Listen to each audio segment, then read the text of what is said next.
Hello, Vincent. Hi, give me 1 second. I'm trying to get this to go through my headset. Hold on.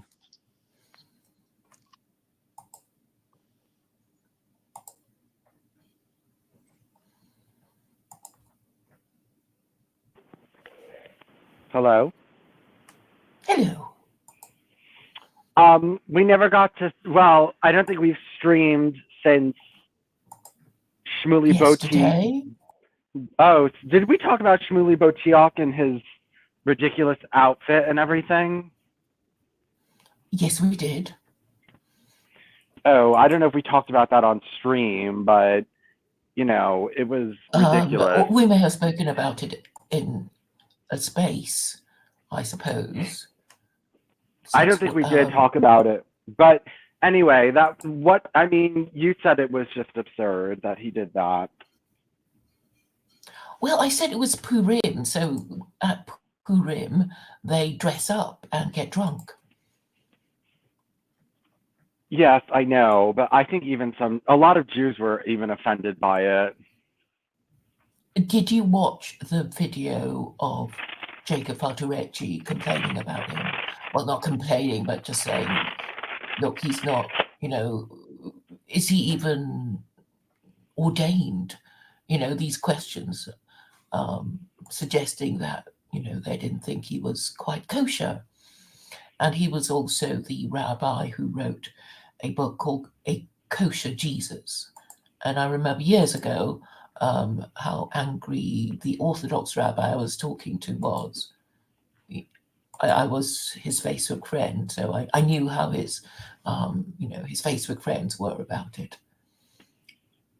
Because, I mean, really, it is, part of Jewish identity to hate Jesus. I don't know if you know that they're not even supposed to say his name correctly. They'll have to call him by a nickname, a derogatory nickname, like ultra-Orthodox rabbi Mizrahi, calls him J.C. Penney. Yeah, J.C. Penney. Yes. So that's their way of showing contempt for Jesus. Never calling him by his correct name, always using a direct derogatory reference. So, but to be fair to Rabbi Shmuley, he was saying, yes, it's offensive, but then it would be offensive to anyone who doesn't agree that Jesus is king. You see, and there was this talk about wielding those who wield Christ is king as a bludgeon to intimidate others, really.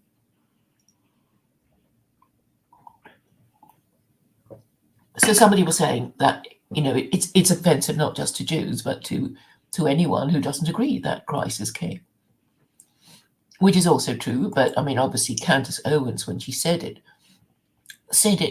as a kind of weapon, to Rabbi Shmuley. It's like, yeah, I'm going to say what you're going to do about it, kind of thing. But I mean, what is anti-Semitism? Is anti-Semitism what Jews hate? And I suppose, intention comes into it. I mean, are you saying it on purpose to offend a Jew, or is it enough for it to offend a Jew? I mean, it's the same with being racist too, isn't it? Sometimes you do mean to give offense, and other times it's quite unintentional. I mean, I think people should be allowed to say they don't like, whoever, without getting into trouble. I mean, that was how it used to be. Unless, you are being defamatory or, inciting violence or, something of that nature. So, I mean, I'm basically saying people should have the right to be anti-Semitic, Islamophobic, and racist in speech. Anyway, I mean, obviously they can't go. Well, yes, that's what we were talking about. About you complain, and I don't buy it, Claire. This complaint that you can't say whatever you want on private platforms. That's not free speech being eroded. That's just a private platform. It's like not being invited into a club. If it's a private club and you don't get an invitation, then too bad for you. It's always been like that in America. And, you're only, nobody stops you from, like I said, going to public property and speaking your mind. And you just have to But deal you with won't that. be able to get, have much of an audience if you're I just know, but that's not restrained to word of mouth. we're not going to change America's privacy laws, for private property and private companies, to basically limit. If you want to work in a private company, you can't say whatever you want inside the building. There's going to be certain rules and regulations that you can't speak in certain ways. You can't be racist in the workplace because they will fire you, and they have the right to fire you for almost any of these like sort of outlandish offenses. And if I don't know if if you're working for the federal government, that's different. That's the only place that maybe you can make a case for it. Well, I'm working for the federal government. I'm on private property. Why can't I say whatever I want? Maybe if you wanted to make that kind of case. But, as for using Facebook and Telegram and all these privately owned businesses, if they don't want you to say certain things on their platform, they're within all of their right to do so. Yes, but if it affects the public interest, if it affects political discourse, then obviously it is a problem. I mean, But that's not an erosion of your First Amendment rights. I can well, I said go. all those articles, you obviously haven't read them or you don't No, care. but that's not. Yeah, but his examples are not like, someone got arrested for a public demonstration. You know what I mean? It's nothing like that. Yeah, but people don't pay attention to public demonstrations.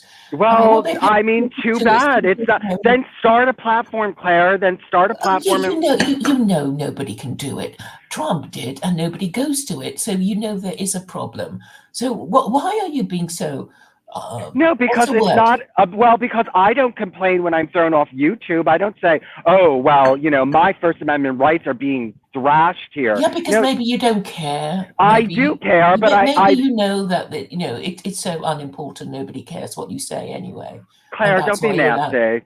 Don't be nasty. Obviously, I care about what I say, and why can't you care about people in politics complaining about it? Well, what case do they have? What case do they have? I was thrown off Facebook. That's not a case. Of course, it's a case.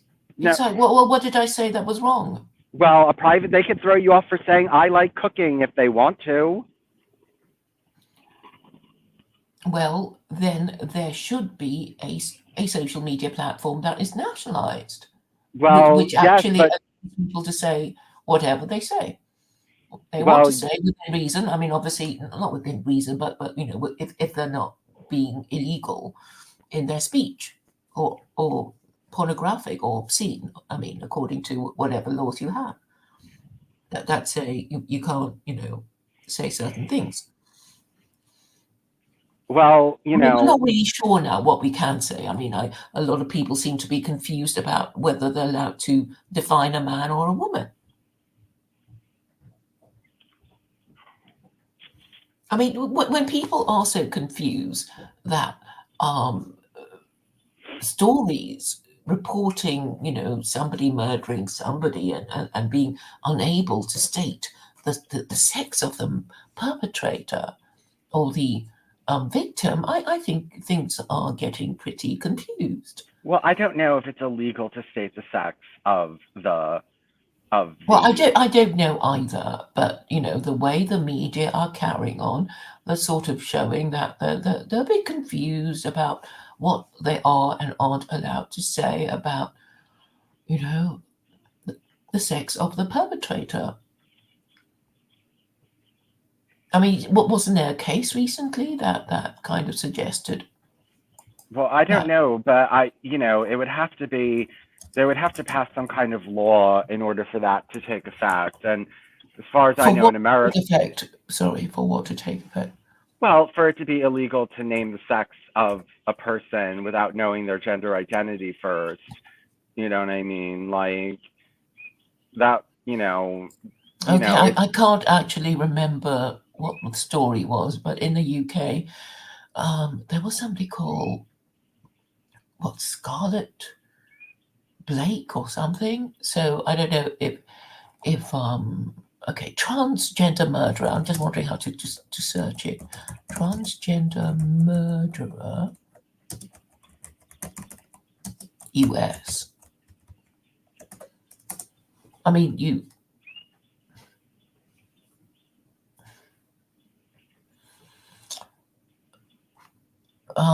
But anyway, I mean, okay, there is a problem in that they only report victims, transgender victims. They don't report the transgender murderers. Or I can't think of anything at the moment. well, I mean, we had that transgender school shooter here in America, and that was a Oh big yes, deal. yes, I forget her name now, and we don't know what and she wrote a manifesto, and we don't even know what it says. You know, so she's, whatever her thing was. And I remember I did get quite cross with this woman, this stupid bitch on Facebook, who months prior to that told me it was implausible that a transgender person would shoot up a school, and then it happened. And then I asked her for an apology, and she wouldn't give it to me. So, Really, what were her excuses? She just blocked you or something? she just didn't respond at all. Well, I mean, we are living in a crazier and crazier world where people don't seem to know their own sex. And obviously, that's going to cause even more bad stuff to happen. I mean, conversion therapy is going to be forbidden. So, Well, that's people will just for be going adults, around not knowing whether the male or female. not And people adult. will just be not knowing whether to say if somebody's male or female. I don't think conversion therapy should be banned for adults, but for children, yes.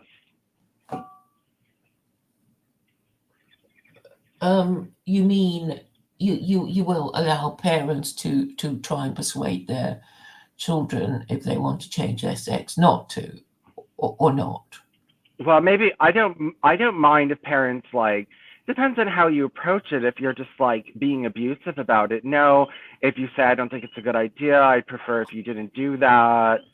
That's a different story, weighing in your opinion on it. But if you're forcing your children into conversion therapy, then no, I don't believe in that. I don't believe you can send an involuntary child who does not want to attend a conversion therapy. And that should be more for like adults. If you're an adult, I don't believe in, like, in America, I think there's, in certain states, I know in certain places there's a total ban on conversion therapy, which I don't agree on. But for children, yes, because that can be a very abusive environment. I knew a woman who sent one of her daughters to one of those camps. She was a lesbian, and she sent her daughter to a camp, and then she felt bad about it later in life, and regretted doing it because the daughter turned out to be a lesbian anyway. You know what I mean? And it just, I know the mother felt very guilty for doing that. Well, surely it is children who need to be protected from their from these influences. It's not an influence. It's just a natural, innate feeling inside the child. It's not an influence. Of course it is, because it's been put into the ideas of children in elementary school that Well, they because might want to.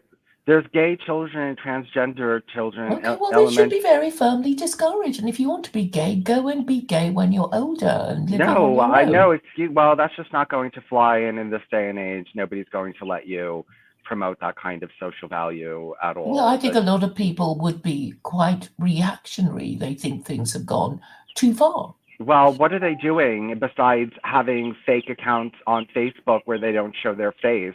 I mean, if you really believe in your cause, then do it openly. I know that there's openly people out there that say you shouldn't allow your children to be gay, but they're far and few between. If you think your cause is so righteous, what are you hiding for? I don't hide my face. I don't hide my face. I Yeah. mean, Well, I you mean, know, why don't you fight on the right side for a change, since these white heterosexual men are just so completely spineless they can't say anything? I think it would be enormously satisfying to just crush them for the worms they are. well, I mean, but I don't hold their values, and they're not going to want to hear what I have to say. And also, they're very, even let's say that I was like totally on the right side socially, like I hit all the check marks of what it is to be a social conservative. With my voice, I would get that.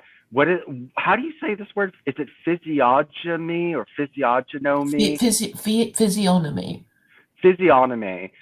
I would get physiognomy checked. Like, oh, he looks too gracile. Did you hear his voice?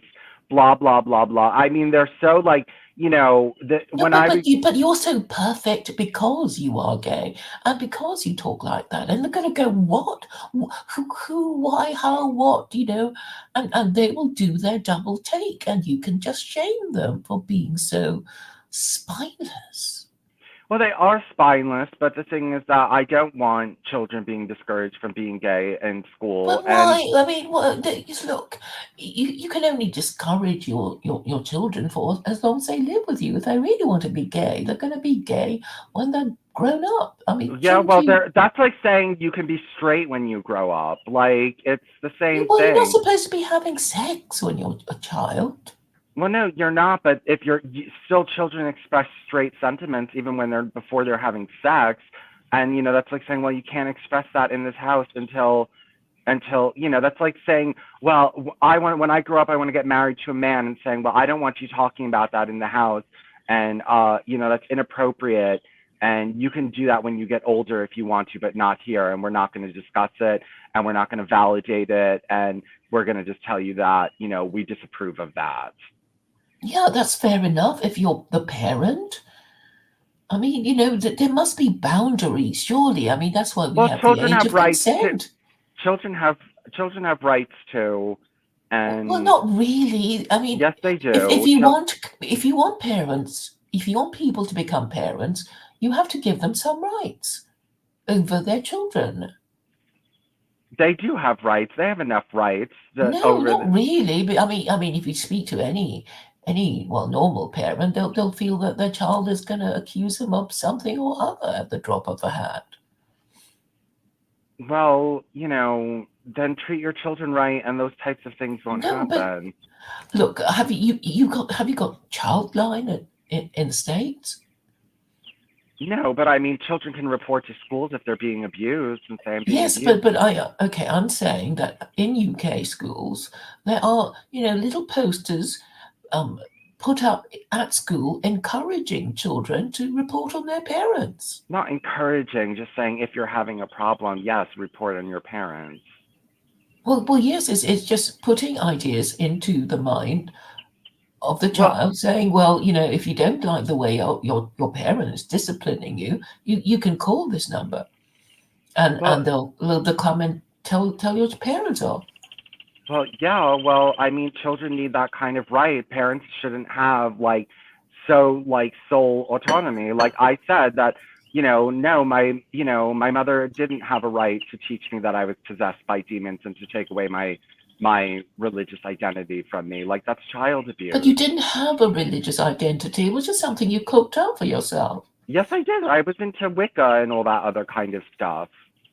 Well, I would have thought she would have a right to discourage sorcery, or what Which she would consider she, as sorcery. she has the right to discourage it, but she didn't have the right to tell me I was demon possessed.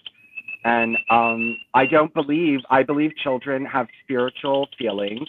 I believe children have religious feelings. And I believe even if a child is raised in a Christian household, and if the child says, I want to be a Muslim at the age of 11 or 12, and they say, this is my spiritual conviction, I don't believe you have the right to take it away from them or harass them or tell them they're demon possessed or they're going to hell or any of these kinds of things. I think children have spiritual and religious rights.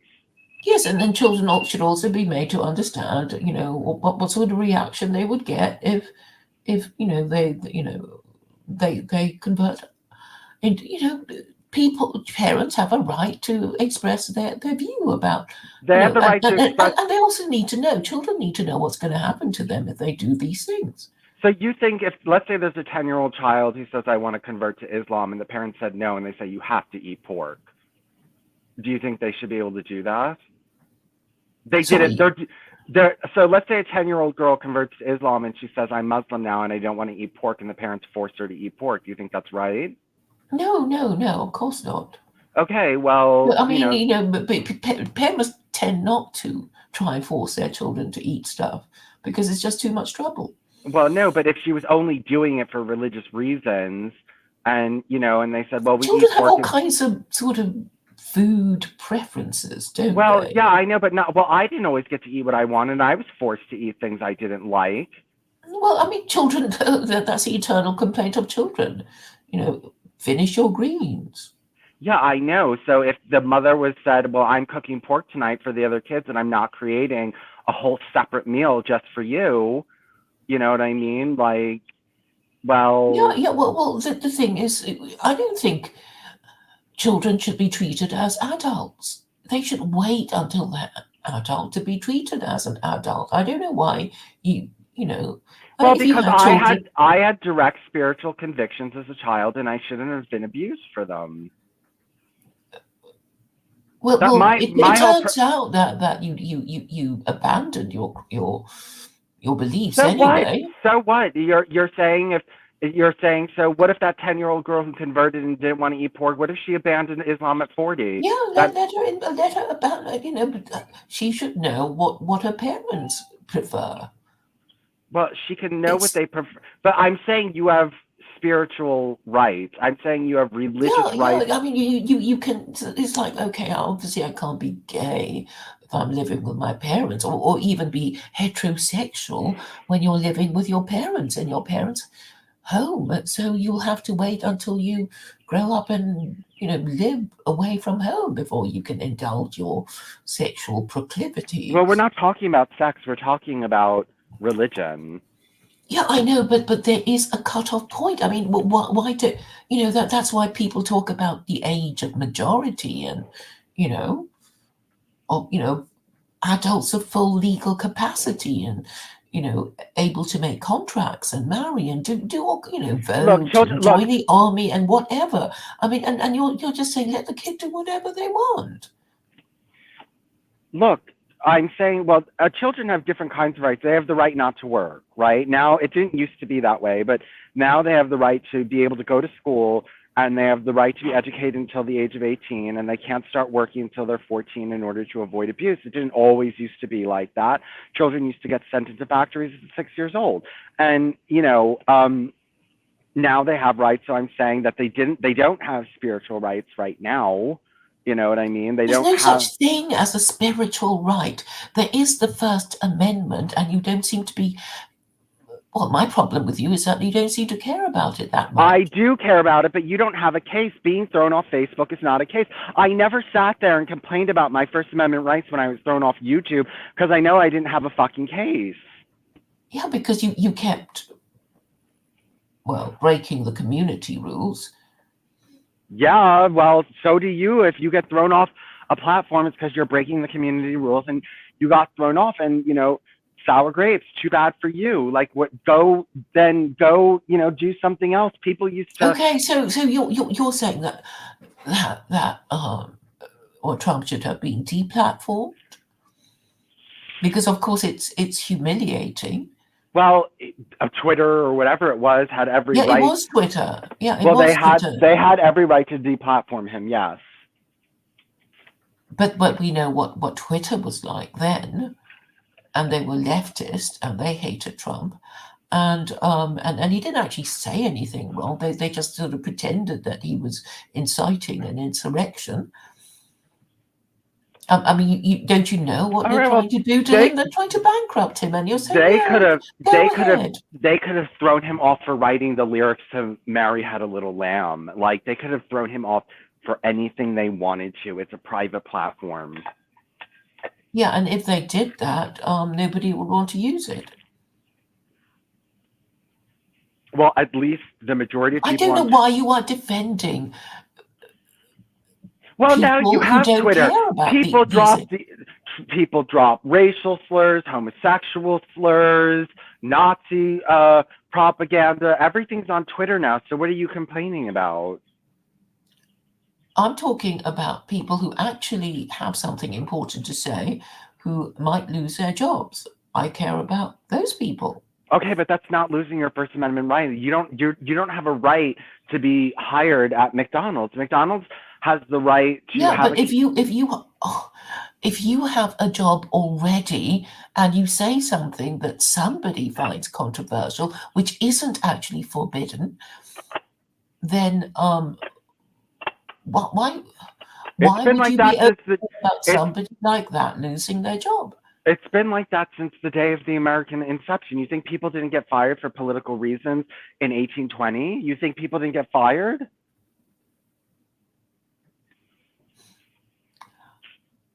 Well, they wouldn't get fired for not for saying honestly what they thought a man was or what a woman was. Well, they Because could what get we're fired not for allowed to say is a bit ridiculous. well, if they could get fired for any little thing that the Yeah, boss I mean, didn't they're like. probably, fired for being what, the wrong kind of Christian or What's something? his name? What's his name got fired? The one who was Order of the Golden Dawn or whatever it was called in America. There was some occult magazine, and his employer didn't like that he was involved in the occult, and he got fired. Well, I suppose that there would be a religious reason for that, like Okay, so sorcery or that's okay. It's okay to fire someone for being into the occult, but you can't fire someone for, I don't know, being a Democrat. Well, I don't think people have been complaining about being fired for being a member of either party. Well, it's happened. It has happened. We don't want liberals working here. If you're fired, oh, you promote abortion. I think abortion is murder. I don't want abortionists in my company. You know what I mean? Like, you want it so that people can not hire people based on their race. So why can't people not hire people based on their ideology? I think the regime I would prefer is for there to be an official moral system, and that would be secular Quranism, and then within that framework you can say what you like, provided. Okay, I mean, if somebody said, "I think it's right to kill people for fun," I mean, that would be a terrible thing. I guess it's not actually illegal. No, it's not illegal to say that. It's not But illegal you nobody would, want to have hire anything to you. do with you. Nobody would hire you if you said something like that. Your boss would probably fire you. So I suppose what is said has to be considered reasonable. That any opinion expressed has to be morally Reasonable, and intellectually defensible. reasonable by whose claims? I mean, that guy that got fired for being in the occult. I mean, obviously his boss thought that was a reasonable reason to fire someone. Okay, so I suppose I would have to allow it because the Quran does forbid sorcery. So people are allowed to fire people for Islamic reasons, but for no other reason. What can you think of another reason that may? Okay, you think of something, and I'll tell you whether if I abortion. Somebody is supporting abortion, so you can fire someone for supporting abortion. I would be inclined to allow it. I mean, to not fire them. To not fire them. That's what I'm trying to say. Okay, what about? Because the Quran actually doesn't say. Okay, so now you're getting to the point you can fire someone for being in the occult, but you can't fire someone for being pro-abortion.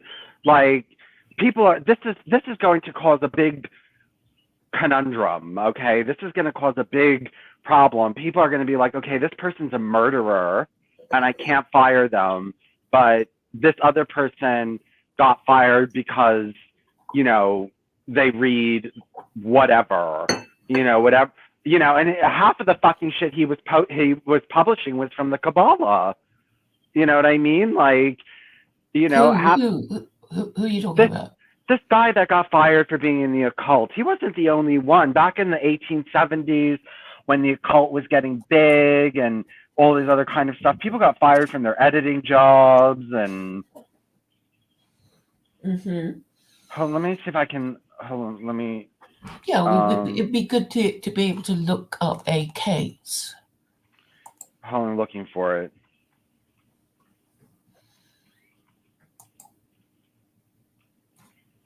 Let me see if I can find it. Hermetic Order of the Golden Dawn.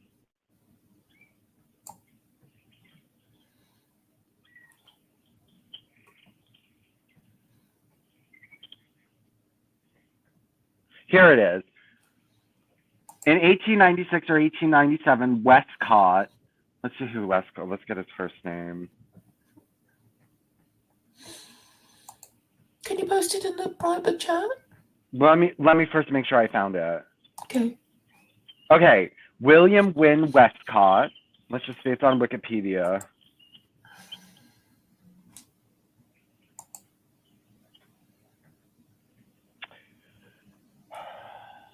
In 1896 or 1897, Westcott broke all ties to the Golden Dawn, leaving Mathers in control. It has been speculated that his departure was due to his having lost a number of occult-related papers and a hansom cab. Apparently, when the papers were found, Westcott's connection to the Golden Dawn was discovered and brought to the attention of his employers. He may have been told to either resign or from the order or to give up his occupation as coroner. Okay, so may have he was been. in a responsible job. Okay, so what if he was in a responsible job? Well, maybe if you're in some, low So you're not allowed. Okay, you want people to be fired for being in the occult, but not abortion. That's really not the most congruous. I don't think that's the most congruous. Like, if you're going to be applying laws in that kind of way and saying what religion they can get fired for, obviously they can't get fired for being a Muslim, but they can be fired for being an occultist. I really don't think that's going to fly.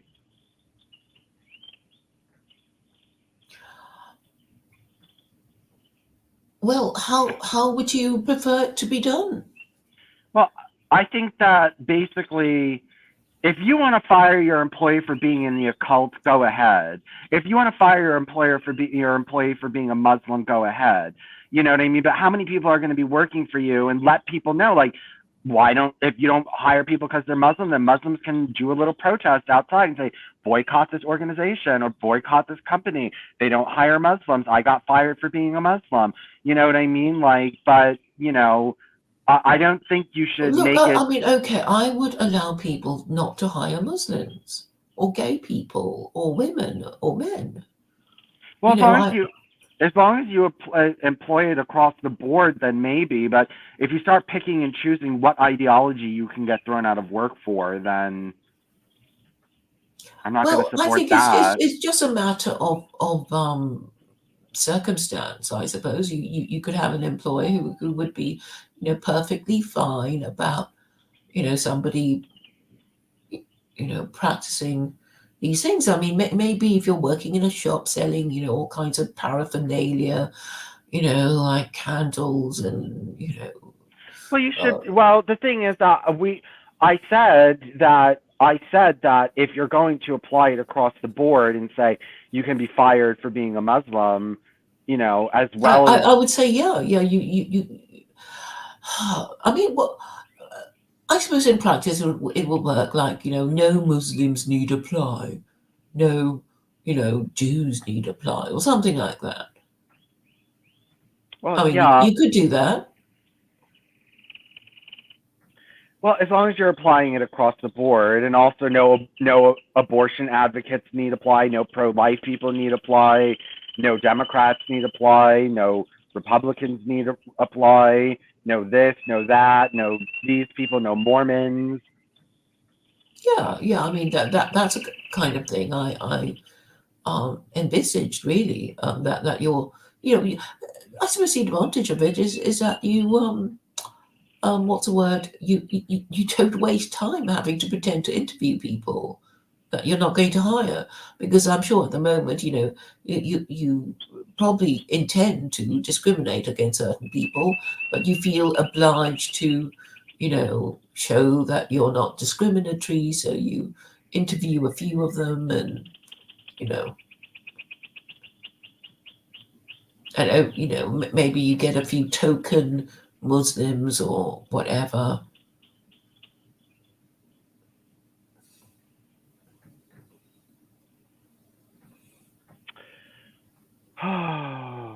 But actually, in I guess takeovers, mergers, people already working for a company, and then there's a sort of takeover, and it's kind of, oh, you work for the other lot, so you've got to go, kind of thing, you know. I mean, Yeah. I guess at some stage we're all going to be on the receiving end of discrimination, as well as practicing it ourselves for our own reasons.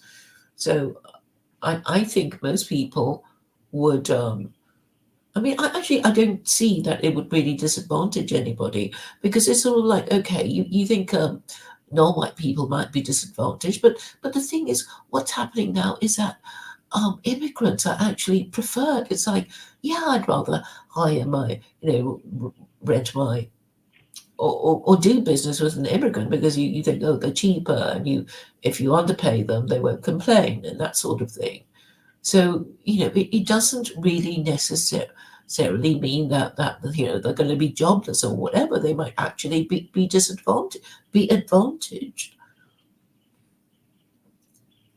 So Yeah. I guess we should let, the cards fall where they will. You're asking to change a lot of social structures, and I'm just Well, I'm saying not pick. really. I'm just kind of, Excuse me.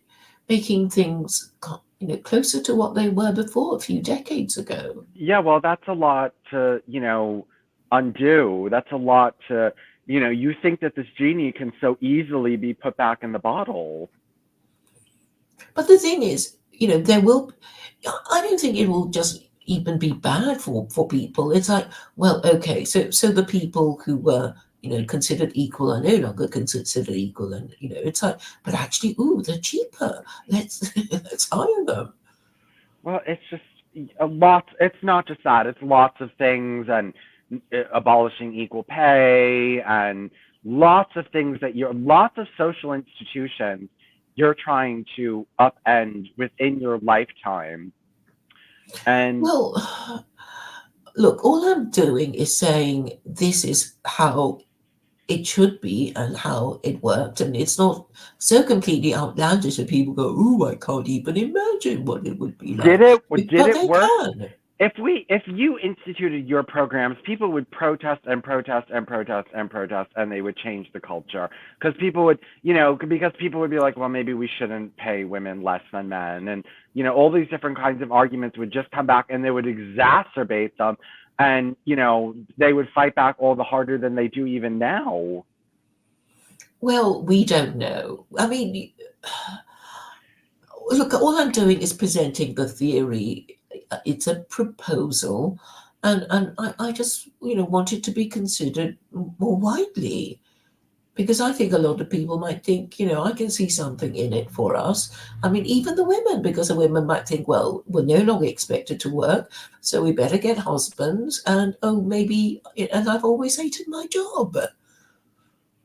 So I think that, well, there are Claire, if you undeniably. think it's going to be that easy that all these women are just going to say, yep, leaving my corporate job to go become a housewife, like, I don't know what world you're Okay, living in. they might say, oh, I'm past the age of childbearing. Nobody's going to marry me. What's going to happen to me? That might be a better question to ask. Well, I think euthanasia is coming in, so I guess all these, you know, Talk about black Phil. well, no, I mean, if you didn't like, I'm sure useful work can be found for everyone. I mean, look, what I want is for people to say, what about this? What about that? Rather than say, oh, it'll never fly because everybody hates it. I mean, and actually, we did come up with something. What about these, women in who now have a career in, a high flying career, and I think they can do other things. They can run shops and become headmistresses in girls' schools and all kinds of things they could do. We just have to be a bit creative. Okay, nobody wants to marry them, but the nursing and teaching and retail. Okay, this is a lot to undo, and I'm just saying I'm saying just find some way to pick up the birth rate, and that's about it. If the easiest way or the best way right now, I told you, you know, I think people who have children should go into it assuming they're going to stay together. And, also, I would just encourage them, like, you know what? You don't love each other anymore. Have a secret boyfriend or girlfriend on the side. Don't sleep with each other. Make it look like you're together for the children. And, do it that way. And,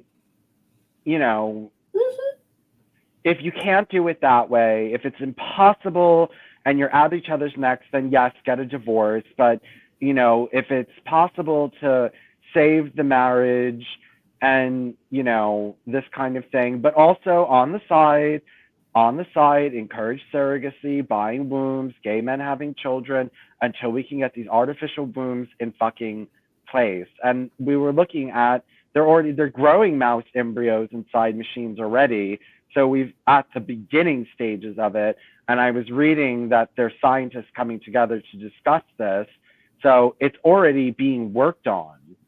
Okay, I mean, look, if you became a secular Quranist, I wouldn't be able to stop you from promoting your thing. So you get the best of both worlds. Yes, but then I'd have to ban you. Publicity for your thing as well.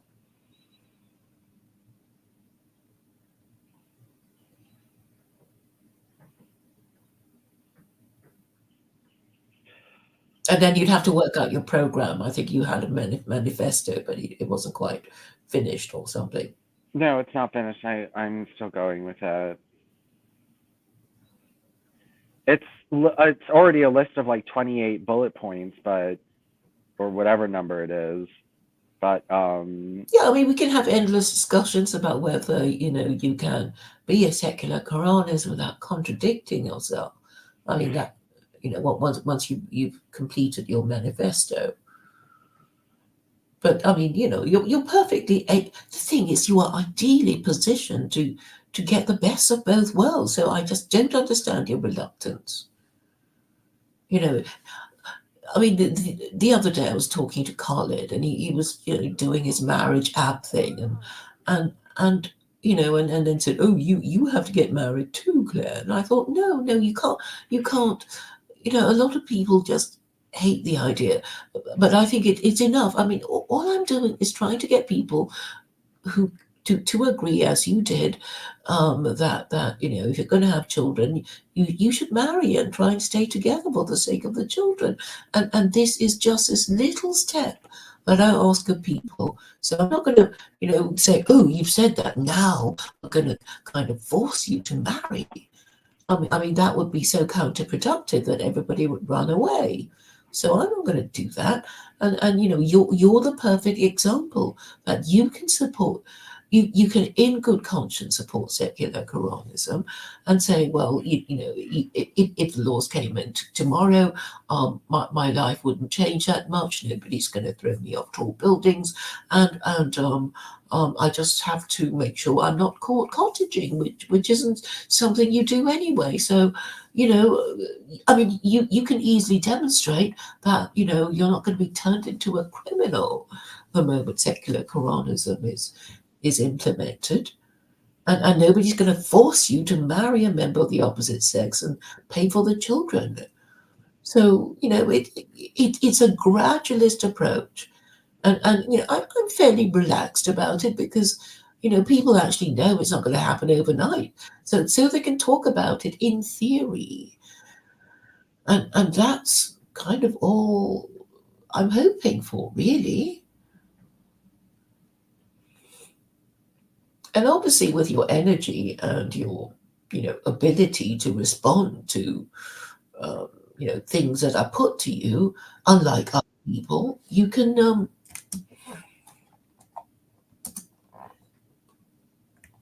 make the point better than others.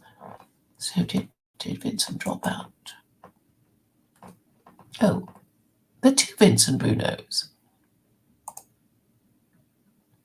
Hello, Vincent Bruno number 2. Can you hear me? Yes, but there are 2 of you now. I don't know why there's 2. That makes absolutely no sense. Hmm. So Evelyn, for you, is saying that you have a life of privilege.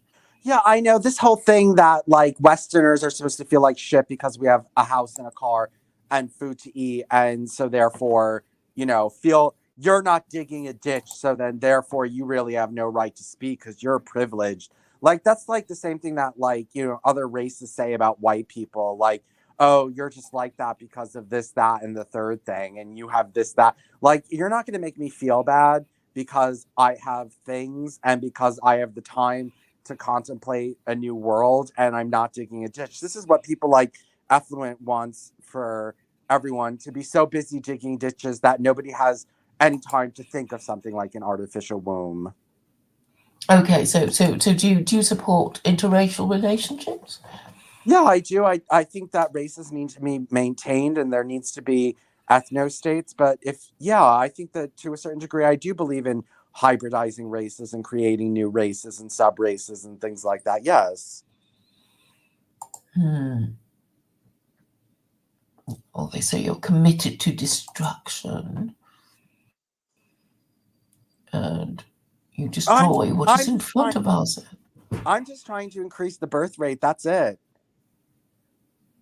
And make liberal and secular values strong, not weak, where you allow Islam in and you allow Christianity and the Noahide laws and all these other kinds of things in.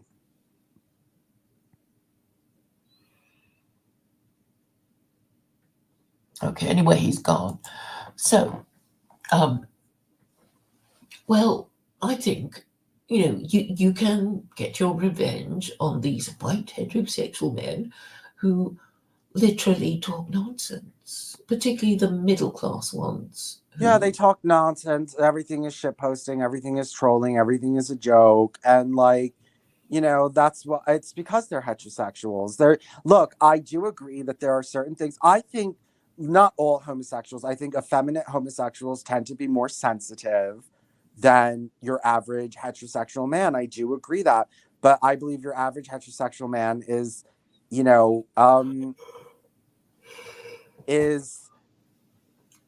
obtuse. I do think that, they're more obtuse than than than gay men are. In what way obtuse? Like less well, they're obviously less sensitive, they're less open to nuance, they're less open to um they're definitely less open and they get themselves in trouble because they don't treat people well and then they get rebellion. So, the only way to keep things in line is to crack the whip. I don't think they do, they're aggressive with each other. They treat each other like shit. They're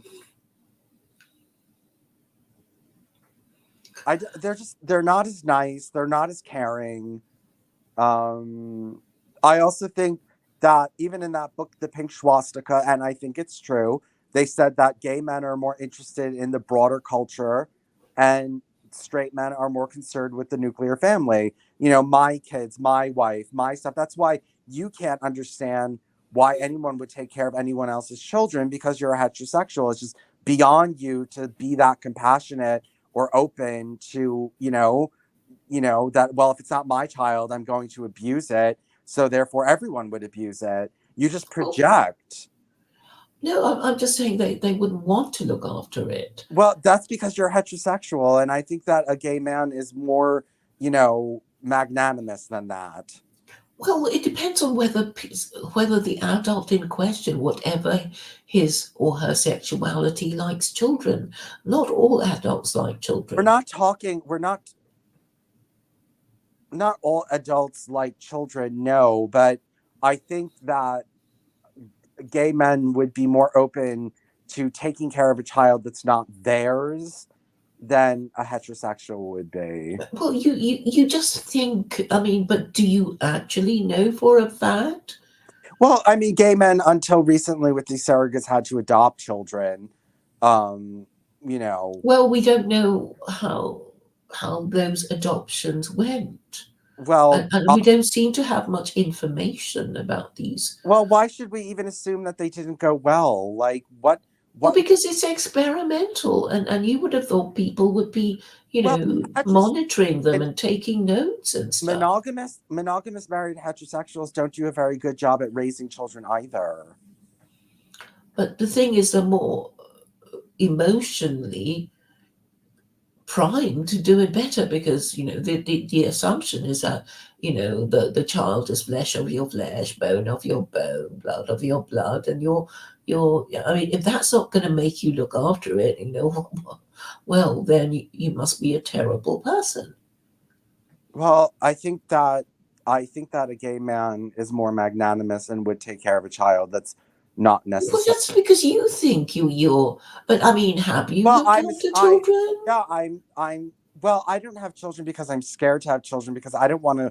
No, I mean, looked after the children Oh, of yeah, your sisters or brothers or whatever. well, yeah, people do that too, but I But you don't. don't have a relationship with your siblings, so I guess you don't see much of your nieces and nephews. Well, I don't have any because they're fucking Jehovah's Witnesses that don't believe in having children, or not that Jehovah's Witnesses discourage having too many children. The end is near. Why bring children into the world? That kind of thing. It's not forbidden, obviously. And I don't know if it's,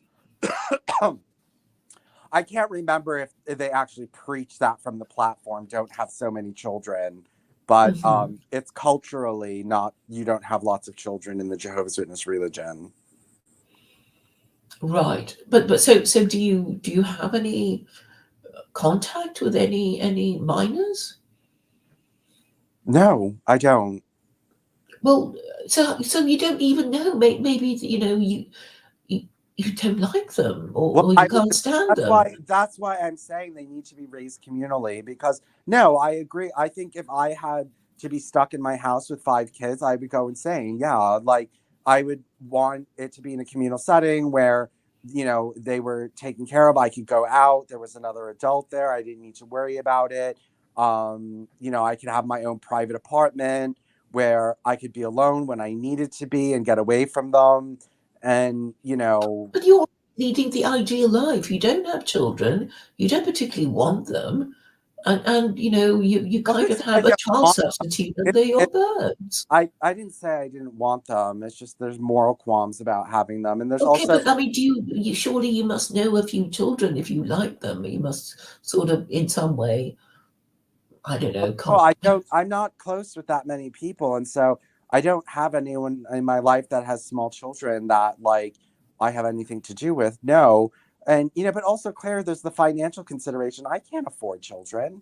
I can barely. Okay. So in a way that's kind of you can always be sentimental about it, but obviously the cost for you to even get one through surrogacy would be enormous. Do you know how much it costs to get a surrogate to have your baby? Well, you could do it in a foreign country now, and it's much cheaper. But the point is that a lot of these men out there. There's men and women that there's dual income and they still can't afford children. Like, you know what I mean? Like, there's these men that are listening to us right now are not going to be able to afford kids.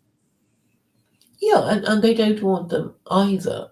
But I mean, just a ballpark figure of how much it would be to. I mean, if you were Elton John or somebody like that, I mean, how much would you have to pay? I don't know, but the point is to make these things cheaper. And I told you, I'm very much well aware that mass surrogacy is not going to work for the general population. This is not for anyone. These are for people who want to practice a eugenic religion. It's not for people like everyday average Americans that want to get married and have kids together. Like, that's probably a good way for the general population to do it, but this is something a little bit different and for different kinds of people and for people who don't exactly fit that mold. So, in order to have contact with minors, what would you do? Community service or something like that? Well, I besides Or working in a creche? besides bringing children into the world, no, I don't particularly want to go work in a daycare or anything like that. I mean, like, I would take if I had Oh, children. you know what's his name? What's his name? Did the gay guy you didn't like? Um, um, what's his name? Oh, Space Pan. Yes, Space Pan. Yes. What Well, about he looked after children in Hong Kong. Even I was a bit surprised, but yeah, that was his job when he was working in Hong Kong. I'll be right back. Hmm.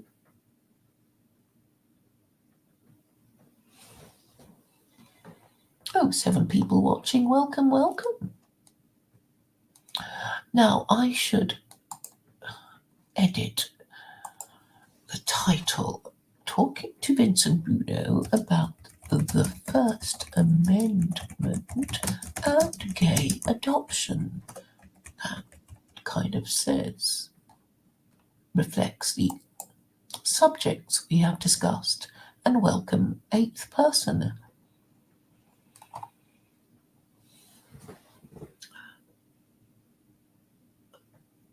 I find it. We've got 8 people watching. Yeah. Which is nice. Yeah.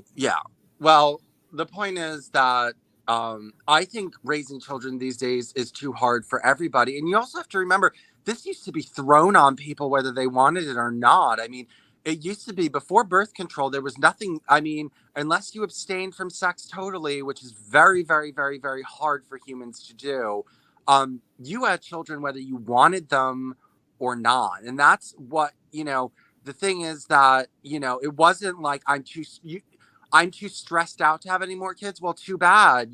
There was no such thing as being too stressed out to have more kids. They would just come. And people don't want to have kids anymore because they don't want to be stressed out. And so I'm trying to make it so that they don't get stressed out, so they can say, okay, I can do this. I have a community with me, behind me, that helps me. And now I can have my children and raise them. And maybe I can have a few more because, but now everything is planned out basically with birth control. Women just don't have 8 children anymore. Well, because they won't if they're working mothers. If they're working, they won't be having lots of children. It's only when you put them back in the home and then they'll have more. Well, even with that, there would still be birth control in the modern age, and even yes, but women would be more prepared to have more children if they basically worked at home. Well, I don't know how many more a man would want, and the economy would. Well, it's up to him, and up to him to use contraceptives if that's what he wants. Well, okay, I'm trying to find another way around it. And also, I just don't want a repetition of my childhood. Like, I don't want to wake up one day and want to murder my children. That would be very, very hurtful to me. And I would feel as though, I don't want to do that. I don't. Well, are you saying that you're that your parents tried to murder you? Well, Really, really? my mother did ask me to kill myself and gave me a knife and told me to do it. Yes. She was probably under enormous stress and a bit Yeah, well, that hysterical. shows that that's what she was really thinking. Okay, that was her. That was like, her breaking down and being like, I can't take this anymore. And like, I just don't think that that's what children should have to go through. Well, obviously not, but I guess with what she has been through, she I was well, obviously at the I end of don't her want. tether, and maybe you can find it in your heart to forgive her. Well, I don't want to do that to my child. I don't want to get to the Of point. course, none of us Okay, want to completely, well, it could happen if I was too stressed out. Maybe I would do it. well, it doesn't look as if you're, going to be having Okay, children. but if I did and I was too stressed out, yeah, maybe I would abuse the child. Maybe I would be like, fuck you, I can't stand you anymore. All right. So, hopefully your people who do marry will be able to control themselves. Well, I don't think they can, and I think it's too stressful for the adults to deal with. And I just think it's too stressful. And especially in this modern day and era with all the conveniences and the individualism.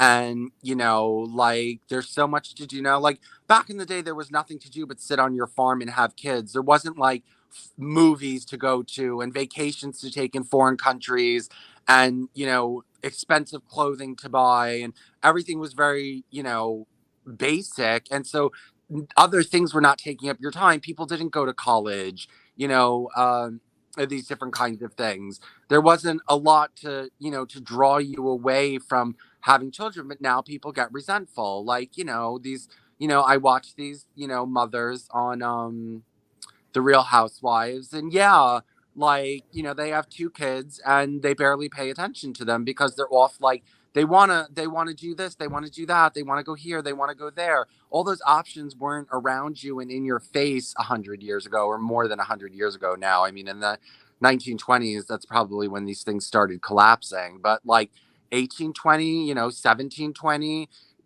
it just no, there just wasn't a lot to do. Okay, I mean, and now there's a shopping mall that everybody likes hanging around in. But I mean, look, you can change people's attitudes slowly through, I don't know, soap operas and movies and sitcoms and dramas and the Waltons and Little House on the Prairie and that sort of thing, I guess. I mean, people's attitudes do change. It's not completely hopeless. And the fourth estate is a very powerful um, source of information and You're, values. you're going against human nature in that is when these types of things become available, the idea of stopping people, the idea that people are just going to stop like reaching for like greater and greater experience in life, the idea that people are going to like, unless they become poor, no, they're not going to go out to dinner less. Well, they're going to become poor anyway because of Well, I know, but how are you going to control all these people's behavior to make them less materialistic? TV, social media, radio. That's part of the problem. I mean, I just don't think that, radio is going to get on and say, hey, everybody, hey, Real Housewives, stop going to so many charity events, stop going on so many vacations, stop having so many cars. Like, you know what I mean? Like, Well, most people are limited by how much they earn. well, but still, the thing is that no matter how much you're earning, the average mother today, she wants to get out of the house. She wants to go to the club. She wants to go here. She wants to go there. And you know what I mean? She doesn't want to stay at home all day with the kids. Well, then don't become a mother, or be told that they're bad mothers or something. I mean, you can change people's attitudes and values eventually. It's I gonna mean, be our values and attitudes have changed because of TV and movies and stuff. Okay, well, if the Real Housewives would all just come together and, you know, create some kind of like communal babysitting service for each other, then they could do all this. Then they could go out and they could do that and they can do this and they can do that. The you know, we just need these artificial fucking wombs, because the idea of like controlling all these women, that's going to take a lot of just, you know, they're going to fight back and they're just going to say no, and you know, and nobody's going to want to ban divorce or no full divorce, and nobody's going to want to get rid of capitalism, and you know, all these different kinds of things. Nobody's going to want it. Not even, you think that the radio and the media is somehow just going to change from megalithically liberal to just like promoting conservative social values and the end of capitalism? Yes, of course it can. You just tell. I mean, you know, you just say, well, we want this kind of story, and we don't want that other kind of story anymore. And you know, stories have to conform to, you know, certain parameters. It can be done. And obviously, you know, that there would be a new national narrative and a new, you know, new history to be told to the next generation. People will just have a different conception of themselves and their country. Claire, can let me go for 1 second. I'll be right back in 2 minutes. Okay.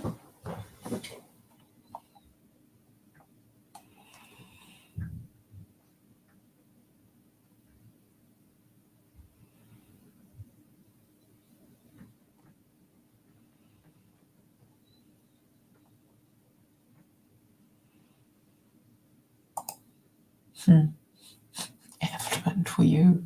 You are funny. I can see you. I can hear. I can read that you're really triggered.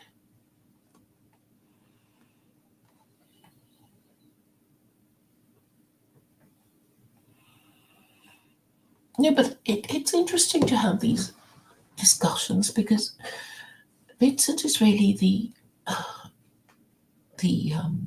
extreme end of what I propose. And what he proposes is doing it without marriage.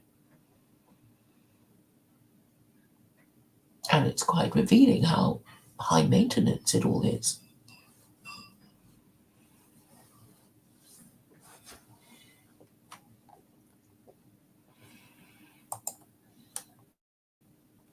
But I think what I propose would make society more stable for everyone, including LGBT people, because we want things to stay more or less the same, so that when we get used to it, it won't just be changed again.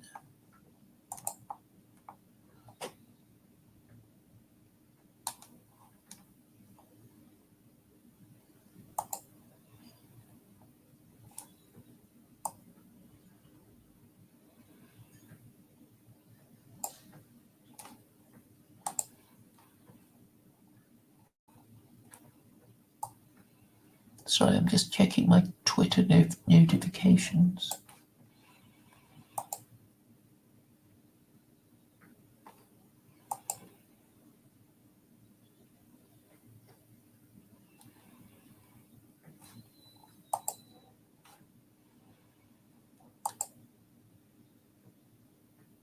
I'm feeling a bit sleepy now, actually.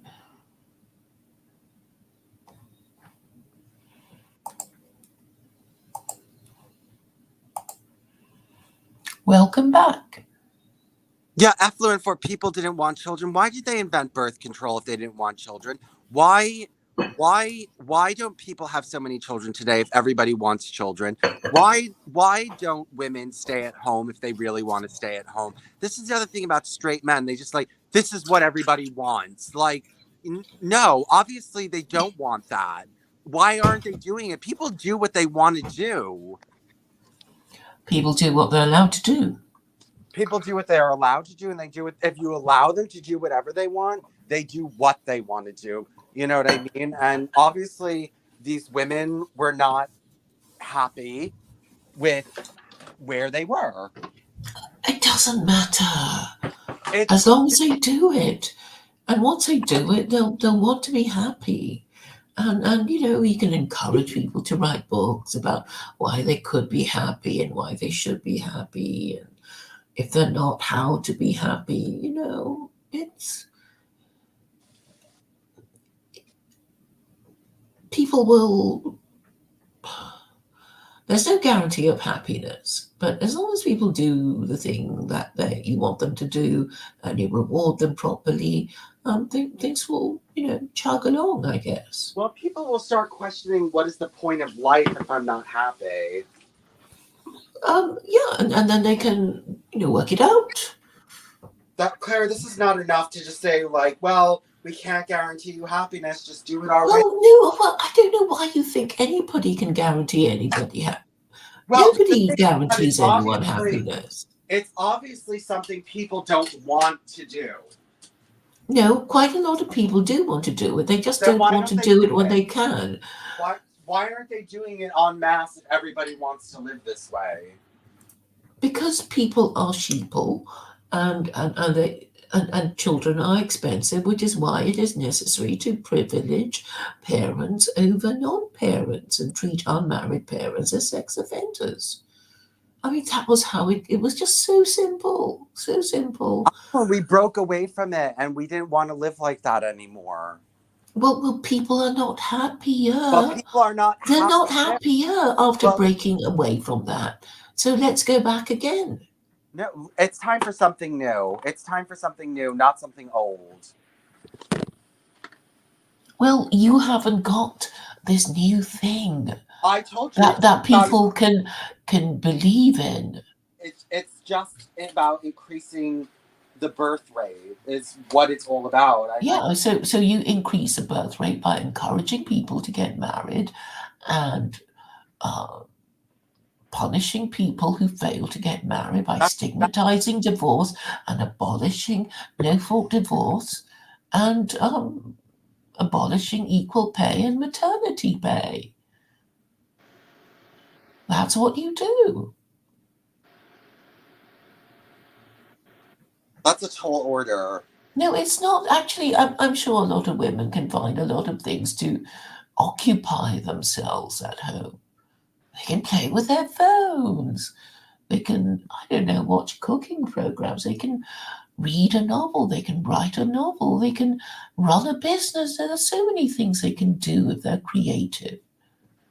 I don't know why you just assume that women would be unhappy.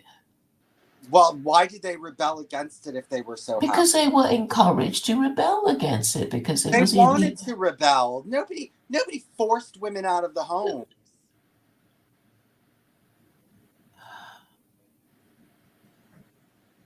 Well, I don't know exactly when it began, but you know, I guess feminism said, well, women should. Well, I mean, women already did work in, you know, their well, the single women would you know do their work as they have for centuries, and then I guess well, office work, I guess you know, clerical duties would be done by men, and then they had I don't know a typewriter. I don't know. But the point is that women would go to work and find their spouse at work, and men would do the same thing, and once women were married, they weren't expected to you know work anymore.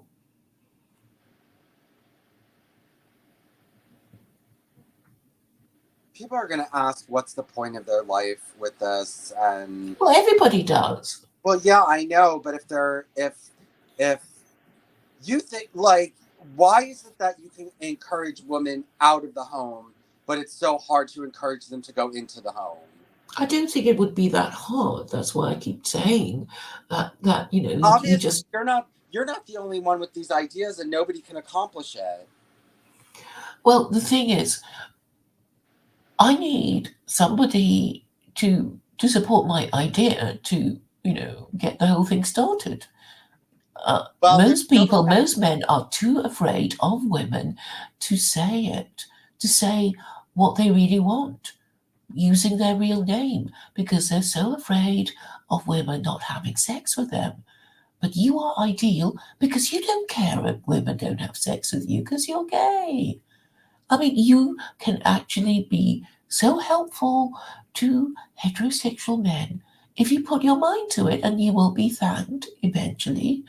If you do decide to do it and stick to it, and it won't even affect you. It's not like I'm asking you to give up your hand or your arm or your leg or an ear. I mean, or cut off your nose or any of those things. You just have to agree with sensible things. And it's like nobody's going to grab you and say, right, just because you agreed that parents should be married before having children, we're going to make you marry a woman and make you pay for her stuff. No, it's not going to happen. Nobody's going to do it. You're just in the ideal position of saying all these things that heterosexual men are now too spineless to do, and you will have a great reward. And I think you're just resisting and thinking, What's oh is my great reward watching women be whipped for having children out of wedlock? That's my great reward. no, not necessarily. There will What's be what's my great reward in promoting? for being a gay man like Dolce and Gabbana, who despite being gay saw that children should only be brought into this world by two married parents living together in a loving relationship. Stop saying loving. I the 50% of divorces end. Ideally, obviously. Well, it's just these ideals don't work out in reality. No, but you have to have a standard. You know about minimum standards. It's like, well, at least just get married before you have children. Well, That's a minimum standard. It's too much for modern people to deal with because they have too much convenience. Yes, you can change their minds. You can make them repent, make them realize what they've been doing, and particularly the ones that complain about their government. It's like, well, if you want to complain about your government, well, why are you surprised that your government is replacing you? If you're not having enough children and there's a labor shortage and the ones that you have are delinquent or mentally ill or suffering from some learning disability because of poor parenting and bad education, everything can be sorted, but this institution of marriage must be um, given the emphasis that it needs, because that's the only thing to sort it out. If you care about the long term, and I'm saying I'm saying that anybody can, in theory, understand what I'm saying. And if you do it, you will shame the heterosexuals, and you will help protect gay people who will be credited with your ability to read the writing on the wall and use the most of your understanding of Christian values to help your people, to help your fellow Americans. And when you do, I mean, okay, just imagine if you became a secular Quranist and you get interest and attention, even if at the beginning it's just the predictable trolling questions. You will actually shame the heterosexual men who have so far refused to talk about it. You will be the first, and that will never be taken away from you. Well, no, thank you. I'm not putting my arm to the wheel of secular Quranism, and I'm just not going to do it. And I don't want to see that kind of world. And, I'd rather, there needs to be a counterbalance to Islam. I'd rather spread, if I have nothing else to do, then I'll just stop the spread of Islam. Even if I don't have an answer, I'll just say, well, then it's better to have nothing. Well, you have the opportunity of propagating your own ideas, because we can have endless discussions about whether you are compromising your principles of secular Quranism by promoting beyondism. So you actually, well, it's win-win for you all round, Vincent.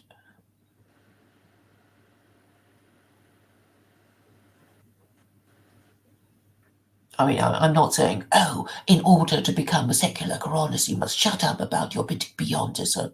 I'm not saying that. So, I mean, sometimes we have to make compromises.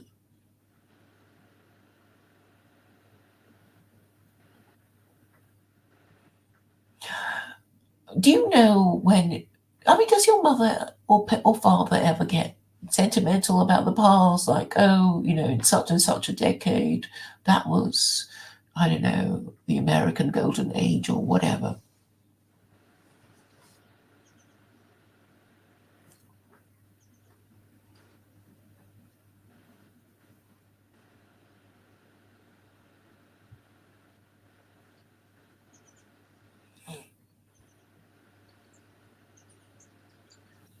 Do they have a kind of favorite, memory of their youth?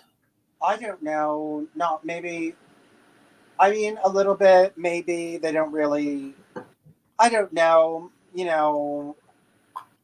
Jehovah's Witnesses, they don't tend to glorify. Well, they don't glorify America, right? And they don't glorify nations, and they don't glorify populations. It's all about Jehovah and God and the organization. And so, no, Jehovah's Witnesses are not the type of people that sit around being like, "Oh, the 1950s, what a perfect time." Well, I mean, they'll say things like, "Oh, well, back in those days, this didn't happen and that didn't happen." But they don't glorify America. No, they never glorify any nation. Do they have sort of music that they kind of respond to because it was the music of their youth or something like that? Well, yes, of course they do. But my parents are not that old. The music was pretty, out there when they were in their 20s. So, it's not So like. what sort of music Well, would they like? back in the 50s, my parents were still very. My mom wasn't born until 59. My dad was born in 55. So they really grew up in the 60s and 70s, and that wasn't all that like. Oh, Beatles and Stones and that sort of thing. Yeah, so it wasn't like, they were living in the 1940s, Hmm.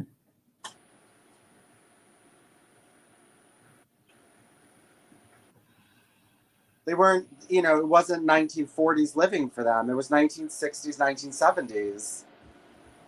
Yes. Well, or you could run it by them. It would be an interesting reaction. Oh, I forgot to ask you, how's your ketamine therapy going? Have you had some more or Yeah, whatever? I finished it. Anything to report? Well, I think it worked in a way. It didn't like totally alleviate everything, but it did do something. I'm glad I did it. It's allowed you to think more clearly. Is that what you're saying? Yes, and it made me review things and maybe gave me a little bit more energy to continue with what's going on.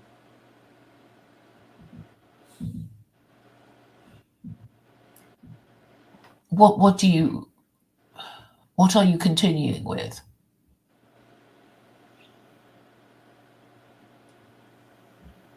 Just my work. It gave me a little bit more energy to continue with my work and maybe feel like I'm going in the right direction and that what I'm doing matters.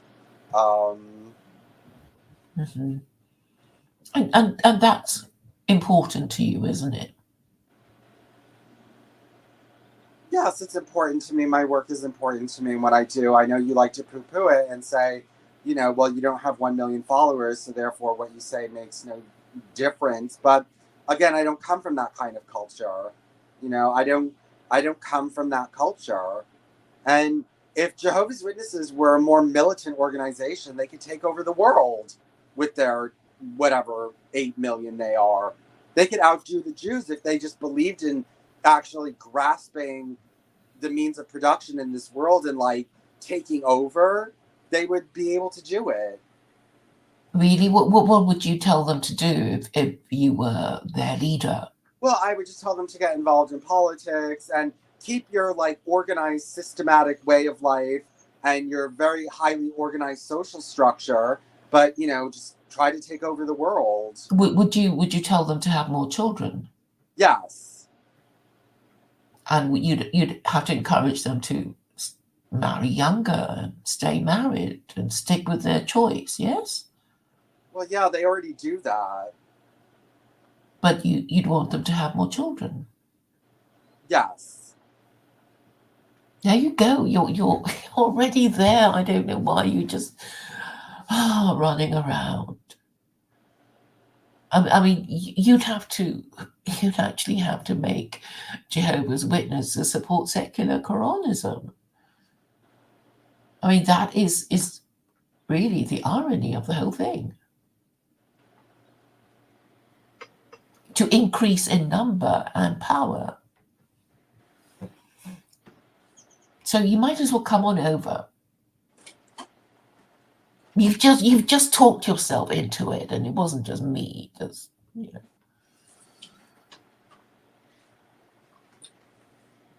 Because if you told the Jehovah's Witnesses to promote your beyondism, then everybody would throw rocks at them, and that would be the end of them. And they're going to listen to the Quran. You really think that they're going to listen to that? Well, I think they're more likely to because they understand Okay, I think secular Quranism addresses their concerns. It's like, well, you don't want to be, conscripted into fighting stupid imperial wars, and that's always been your thing. And I'm saying that there's not going to be as many wars because if the world adopted Quranic principles of warfare and international relations, there will be fewer wars. So even as Islam is an imperial religion, it has fairer rules, and it's all about treating prisoners of war in a humane way, not killing non-combatants, that sort of thing. So that would address the concerns of Mennonites and Jehovah's Witnesses who don't who fear being conscripted to fight the imperial wars of their well, I guess it's a German king really, because a lot of Americans have come from German stock. The Mennonites and the Amish and yeah.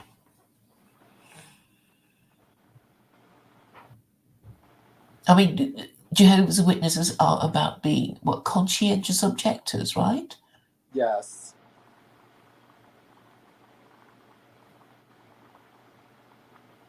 So, I mean, in many ways, you can use your connections to establish your credentials, and maybe even make your mother proud.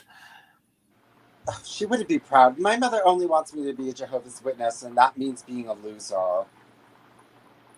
Well, you can be a secular Quranist Jehovah's Witness. Well, by getting involved in government, that would be the opposite of what being a Jehovah's Witness is all about. But they're so political, so it's just so crazy not to be involved in politics. Or maybe you can have discussions with other Jehovah's Witnesses about, what their inconsistent objectives. But I mean, is Jehovah's Witnesses basically saying, don't worry, be happy, and the world's going to end? Yeah, the world's going to end. Don't get involved in anything. Don't become a judge, don't become a politician, don't become a lawyer, don't become a doctor, you know, shun education. But you say Jehovah's Witnesses are one of the better educated groups of Americans. No, they're not better educated. They're one of the least educated groups in America, and they have higher verbal intelligence than the average American. That's because all they do is read and give public speeches all day. Well, I mean that must help them, in their careers, surely. But I find Mormons also very highly educated. They're better. They're better educated than Jehovah's Witnesses are. Or at least they have a college.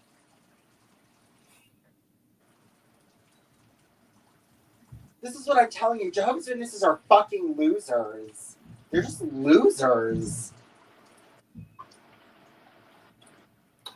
Well, I suppose if secular Quranism were ever to take off, then all the objections of Jehovah's Witnesses to uh, the the more powerful churches will just disappear, because I guess the whole point of the church was to support the king, and the king would periodically want to fight wars to advance his imperial ambitions.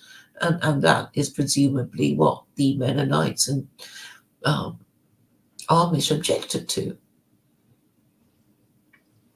But you see, the thing about Islam is that, on the one hand, it is a universal and imperial religion. On the other hand, it does have, very clear principles of not, well, actually forgiving even provocations from, countries who might want to provoke you.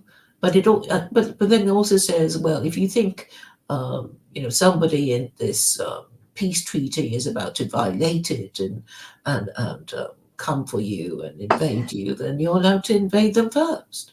So I mean, there is a degree of flexibility, but which I think would have the effect of keeping the peace internationally once everybody adopts it, of course. I mean, I do wish you'd read the book and actually just understand, that it has all these principles that are completely absent in the Bible, which is what gives its edge over the failed religions. I mean, it's like, Judaism. I don't think Jews even realize themselves that they stopped being an organized religion 2,000 years ago. How can they be organized if they have no Sanhedrin?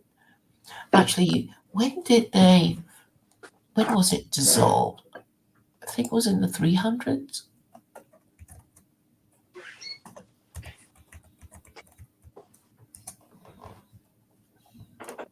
Let me see.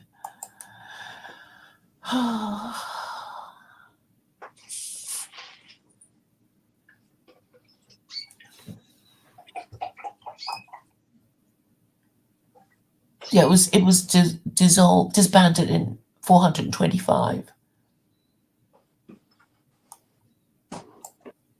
after continued persecution by the Eastern Roman Empire. So they can't be said to be an organized religion until it's restored, and there is no demand for its restoration. So the Jews just really won't be able to get it together, and they wouldn't want to, not even the ultra-Orthodox rabbis, because there is really quite thuggish rivalry amongst the ultra-Orthodox rabbis. Apparently, their followers threaten each other. So it would be very dangerous if the Sanhedrin were restored, because I mean, for a Jew, because then, your rivals are just going to accuse you of, not keeping the Sabbath and, all kinds of things that, well, one of the 36 capital offenses to get rid of you.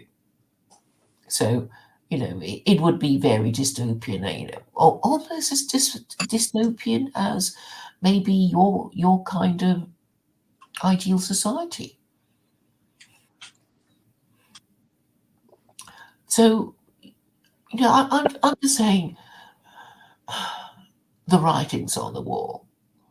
I mean, there's just nothing else. So you might as well jump before you're pushed and control the interpretation. And wouldn't it be great if the first American secular Quranist was you? You go down in history. You do want to be acknowledged in that way. I know you do.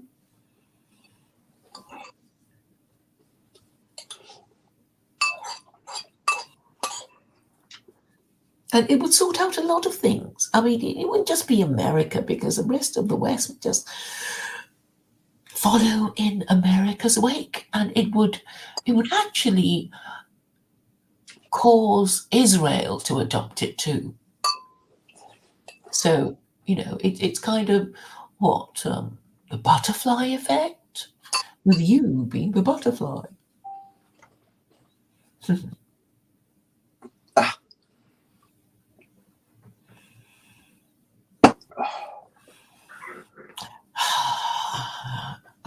I wonder if I can get a nice AI generated picture of you as a butterfly, Vincent. Maybe.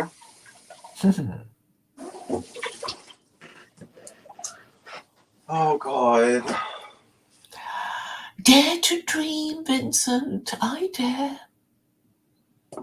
Yeah, well, I have my own dreams that aren't yours, Claire. I'm saying you can promote your ideas on the back of secular Quranism. I mean, if you really want publicity for them, I don't. Doing it in my way will actually, it will actually, it will give you the platform to discuss it, and we will of course be discussing it endlessly. And it'll give you the opportunity of crushing those who have been mocking you all these years.